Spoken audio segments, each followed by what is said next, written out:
Bagaimana dia bertanya itu juga sejak kapan, bagaimana anak menjawab pertanyaan itu sudah dimulai sejak usia berapa, menyebutkan hal-hal yang ada di sekitarnya sejak kapan, mengungkapkan pendapat sejak kapan juga, perasaannya mulai muncul, ini empatinya sudah muncul, emosinya sudah muncul. Arketipum 18. Ya, selamat berjumpa kembali di channel Arketipum 18. Pada pertemuan kali ini kita akan membahas mengenai fungsi komunikasi bahasa. Seperti yang sudah kita ketahui bahwa bahasa tentunya memiliki fungsinya. Fungsinya salah satunya sebagai alat untuk komunikasi. Untuk alat komunikasi. Pada pertemuan kali ini saya menggunakan buku referensi dari Kundaru dan Slamet tentang teori dan aplikasi pembelajaran membaca dan menulis di sekolah dasar tahun 2013 yang dapat digunakan sebagai referensi ketika Anda tentunya sedang mendalami mengenai keterampilan berbahasa Indonesia. Ini. Fungsi bahasa di sini dijelaskan di dalam bukunya Kundaru dan Slamet tahun 2013. Fungsi bahasa yang utama adalah sebagai alat komunikasi seseorang. Anak belajar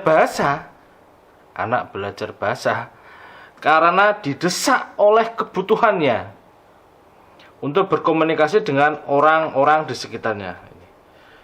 Ini yang perlu disadari, bahwa kadang desakan itu ada yang secara langsung atau yang terjadi secara alami. Anak pertama berproses di dalam bahasa sebenarnya ada desakan orang tua agar tahu mengenai hal-hal yang ada di sekitarnya. Ini ayah, ini ibu. Tapi itu adalah pembelajaran yang alami, yang menyenangkan. Pembelajaran jika diajarkan secara menyenangkan, tentunya berterima pada anak tersebut. Anak menjadi paham. Ini. Komunikasi tersebut terjalin secara alamiah karena terus-menerus dikenalkan. Semua anak ini pada dasarnya bisa menggunakan bahasa dengan baik dan benar, sesuai dengan pemahamannya seperti apa. Fungsi bahasa, jika tentunya kita belajar terus-menerus, ini semuanya dapat dipahami. Tinggal ketekunannya kita. Ketika kita belajar tentunya membutuhkan waktu, proses yang terus-menerus, dan ini berjalan tidak hanya sekali dua kali, tetapi terus-menerus sampai kita paham mengenai bahasa itu sendiri seperti apa. Di sini dijelaskan, anak belajar bahasa karena didesak oleh kebutuhan untuk berkomunikasi dengan orang-orang di sekitarnya. Lingkungan ini mempengaruhi terhadap perkembangan bahasa anak itu. Bagaimana menciptakan lingkungan yang tentunya positif untuk anak dapat berkembang, anak dapat belajar sesuai dengan pemahamannya. Ini sangat penting agar nantinya bahasa-bahasa yang ada di sekitar siswa itu, anak itu dapat semakin baik, kosakatanya, katanya semakin berkembang. Nah, ini lingkungan belajar yang mendukung juga akan mempengaruhi terhadap siswa itu sendiri. Oleh karena itu, di sini dijelaskan sedini mungkin anak-anak diarahkan agar mampu menggunakan bahasa Indonesia yang baik dan benar seperti yang saya katakan tadi. Pembelajaran bahasa secara lisan ini sangat penting. Bagaimana kita mengajak komunikasi anak, bagaimana anak itu menyimak, bagaimana anak itu belajar dari kita. Ini sumber belajar ya ada pada diri kita sendiri. Ya. Ketika kita menjadi orang tua ya, salah satu sumber belajar anak ya dari orang tua ini. Kedekatan anak dengan orang tua akan mempengaruhi perkembangan bahasa anak. Nah, ini karakter anak salah satunya tidak jauh dari orang tuanya. Bagaimana anak bisa memilih dan memilah bahasa-bahasa yang tentunya dapat diserapnya dengan baik, ini tergantung lingkungannya. Nah, ini karakter anak salah satunya terbentuk dari peristiwa-peristiwa seperti tadi. Nah, ini. Baik dan benar tadi ya, untuk berkomunikasi tentunya dalam berbagai situasi.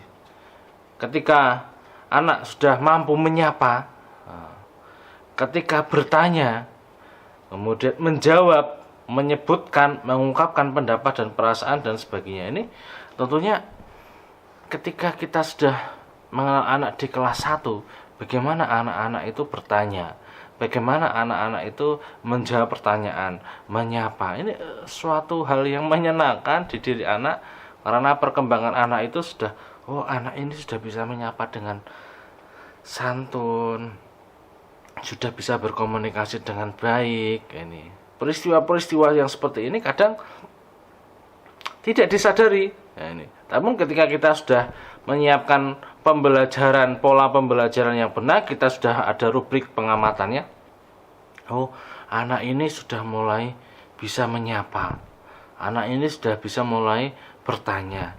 Nah, pertanyaan anak juga nantinya dilihat apakah kalimatnya, kata-katanya itu terus atau dia berkembang. Nah, ini ternyata anak ini sudah mulai memahami mengenai pertanyaan-pertanyaan yang lebih dari satu kalimat. Pertanyaan ini bukan lagi pertanyaan yang kadang ada makna yang berbeda, tetapi sudah mengacu ke pertanyaan pasti. Boleh, tidak. Gitu.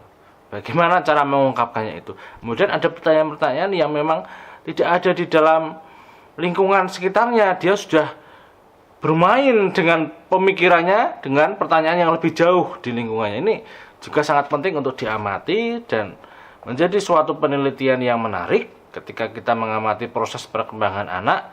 Tingkat pertanyaannya ini saja sudah bisa menjadi salah satu objek penelitian. Kemudian bagaimana anak menyebutkan sesuatu yang ada di sekitarnya. Ini anak sudah mulai belajar mengingat hal-hal seperti ini atau tidak? Anak bisa menyebutkan lebih dari 10 benda di sekitarnya atau tidak? Bagaimana anak menjelaskan itu? Nah, ini pengetahuan baru lagi, pengenalan baru lagi kepada anak, agar nantinya anak ini ya seperti yang saya katakan memiliki perkembangan terus-menerus, berproses anak melihat hal-hal yang ada di sekitarnya. Kemudian mengungkapkan pendapat. Bagaimana anak kita minta untuk menyampaikan pendapatnya terhadap benda-benda yang ada di sekitarnya, terhadap peristiwa yang ada di sekitarnya. Yang selanjutnya ini perasaan. Ketika anak sudah merasakan sesuatu terhadap orang tuanya, ketika orang tuanya sedih, dia ikut sedih. Ketika orang tuanya sedang bekerja keras, dia ikut merasakan bagaimana cara membantunya. Ini sudah memiliki empati, emosinya sudah muncul. Hal-hal seperti ini yang kadang terlewatkan di dalam kehidupan sehari-hari. Bagaimana tadi kita mengamati bagaimana proses anak itu menyapa itu sejak kapan, bagaimana dia bertanya itu juga sejak kapan, bagaimana anak menjawab pertanyaan itu sudah dimulai sejak usia berapa, menyebutkan hal-hal yang ada di sekitarnya sejak kapan, mengungkapkan pendapat sejak kapan juga, perasaannya mulai muncul, ini empatinya sudah muncul, emosinya sudah muncul sejak kapan. Perkembangan ini terus-menerus, salah satunya yang menentukan adalah orang tua. Peran orang tua sangat penting di dalam mendidik anaknya. Di samping nanti di sekolah ada guru yang tentunya memberikan pembelajaran yang sesuai dengan KIKD atau kurikulumnya. Yaitu ini sudah pembelajaran yang luar biasa yang dilakukan oleh orang tua dan guru kepada anak. Di sini dijelaskan, menurut Kondaru dan Selamat, di dalam pengajaran bahasa Indonesia, materi bahasa disajikan secara bermakna. Iya, sebagai suatu kebutuhan, yaitu dalam konteks penggunaannya dalam komunikasi, bukan sebagai butir yang terpotong-potong, melainkan kalimat yang saling berkaitan dan bermakna. Jadi ketika kita sudah mempelajari mengenai pengajaran bahasa Indonesia, di situ ada suatu kesatuan yang utuh, yang sudah terdapat keempat aspek keterampilan berbahasa, menyimak, berbicara, membaca, dan menulis, yang di dalamnya ada maknanya, tidak terpotong-potong, menjadi satu kesatuan utuh. Jadi ketika kita mempelajari mengenai cerita, cerita itu dibaca dari awal sampai akhir seperti apa, sampai di dalamnya kita menemukan maknanya. Itu penjelasan saya mengenai fungsi komunikasi bahasa sebagai alat komunikasi yang sudah kita bahas. Tentunya komunikasi ini dimulai dari sekolah dasar secara pembelajaran. Jika anak sudah masuk ke sekolah dasar, di sana sudah mulai mengenal berbagai macam kemampuan atau keterampilan berbahasa secara lengkap. Anak tentunya seperti yang dikatakan di awal bahwa dia belajar karena ada desakan. Desakan ini yang tentunya jika saya katakan di awal, kalau diajarkan secara alamiah terus-menerus, siswa akan berproses. Siswa tidak sadar kadang, oh ini saya sudah bisa seperti ini. Jika ada rubrik pertanyaan, rubrik tadi menjawab hal-hal yang ada di pertanyaan, kemudian menyampaikan pendapat, mengetahui perasaan, empatinya muncul, dan hal-hal seperti itulah yang jika dicek ada rubriknya, ada indikatornya kapan dia mulai berproses seperti itu. Tentu ketika orang tua tahu, wah luar biasa perkembangan anak ini. Luar biasa. Semoga bisa bermanfaat untuk Anda yang sedang mendalami mengenai keterampilan berbahasa Indonesia, tentunya di fungsi komunikasi bahasa. Sampai berjumpa di channel Arketipum 18 selanjutnya. Salam budaya. Arketipum 18.